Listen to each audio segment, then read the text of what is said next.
Son cœur battait la chamade alors qu'il avançait à travers les entrailles de l'énorme bête.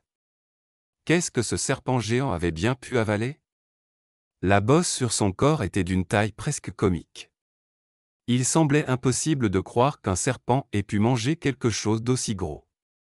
Mais lorsqu'il réussit enfin à découvrir ce que c'était, il ne put retenir un cri de stupeur. Tous les spectateurs hurlèrent, et certains s'enfuirent pour vomir, choqués par la scène.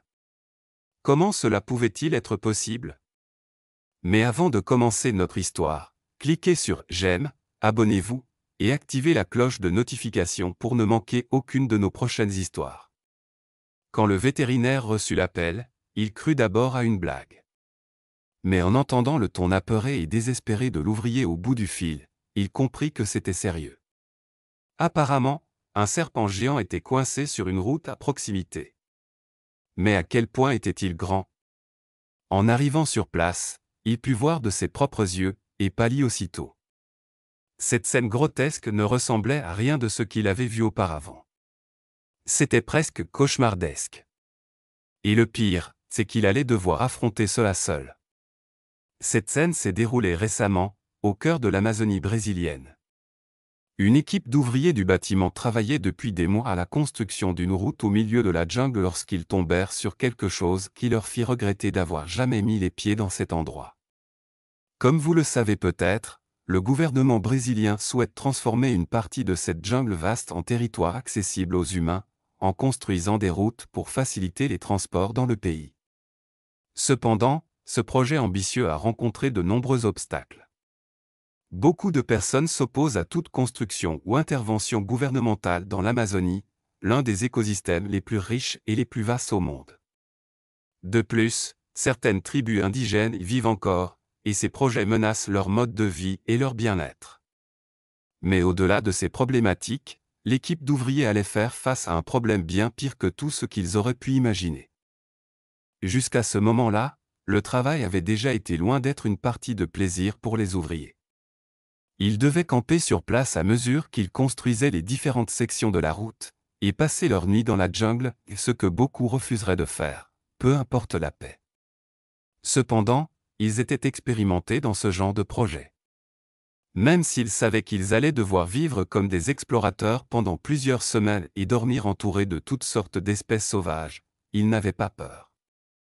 Mais ils étaient loin de se douter de la surprise qui les attendait.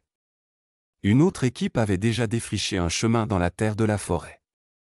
Maintenant, c'était au tour de cette nouvelle équipe de poser le revêtement, pour transformer ce sentier en une véritable route. Mais ce n'était pas une tâche facile. Le plus grand défi était de recevoir les matériaux à temps. Après tout, ils travaillaient dans l'un des endroits les plus isolés de la planète. Il n'était pas facile pour les camions d'y accéder avec tout ce qu'il fallait. Et ce n'était pas tout, l'équipe était en retard sur le calendrier. Toutes les difficultés avaient ralenti le chantier, et plusieurs échéances avaient déjà été manquées. Ils savaient tous que s'ils terminaient trop tard, cela pourrait avoir de lourdes conséquences sur leur rémunération. Alors ces jours-là, ils travaillaient comme si leur vie en dépendait. Ils ne pouvaient pas imaginer qu'ils allaient bientôt avoir bien pire à craindre qu'une simple baisse de salaire. Certains ouvriers étaient quelques mètres devant les autres, en train de dégager le chemin pour poser l'enrobé. Soudain, ceux restés en arrière entendirent leurs collègues hurler. C'était un cri qui ne laissait aucun doute, quelque chose d'inattendu et d'horrible venait de se produire. Mais quoi donc? Tous coururent pour rejoindre leurs partenaires avant qu'il ne soit trop tard. Et ce qu'ils virent leur coupa le souffle. Coincé au milieu du chemin de terre, se trouvait le plus gros serpent que l'un d'eux ait jamais vu. On aurait dit une créature tout droit sortie d'un conte fantastique ou d'un cauchemar. Il ne pouvait même pas en mesurer la longueur, car son extrémité arrière se perdait dans les buissons sur le bord de la route.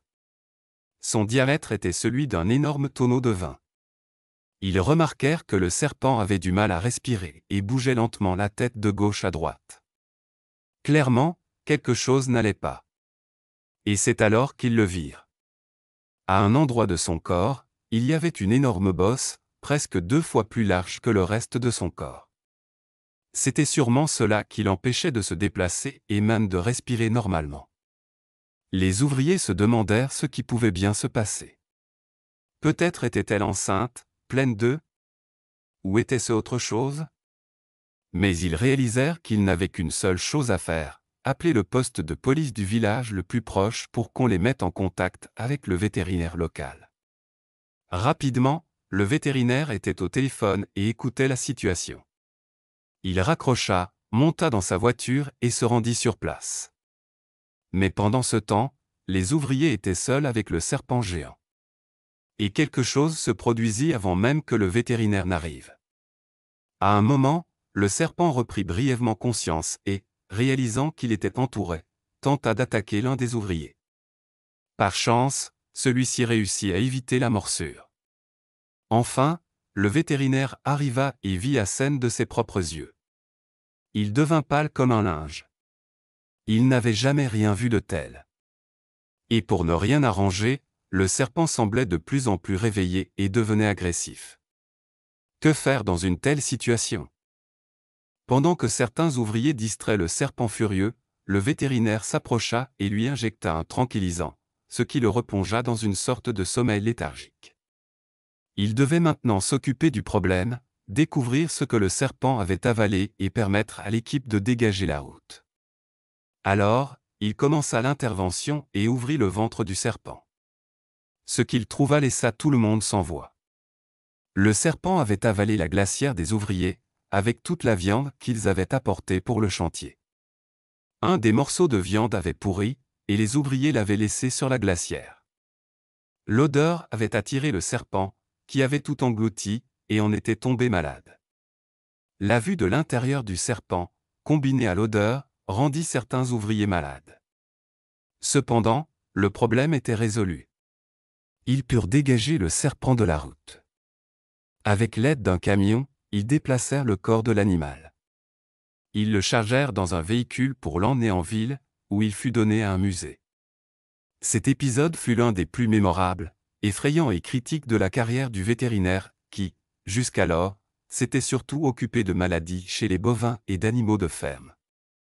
L'entreprise de construction lui versa une généreuse récompense pour ses services, grâce à laquelle il put prendre sa retraite dès le lendemain.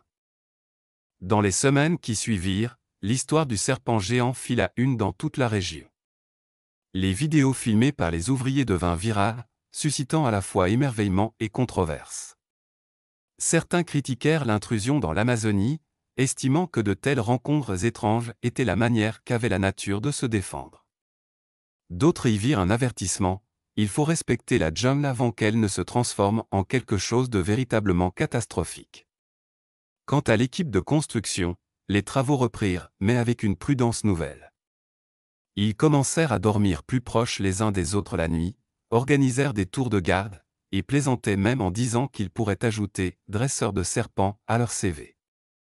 Mais au fond d'eux-mêmes, ils savaient qu'ils avaient échappé de peu à bien pire. Et le vétérinaire? Après des décennies de service modeste, il prit sa retraite, non seulement avec un bon chèque en main, mais avec une histoire que personne n'oublierait jamais.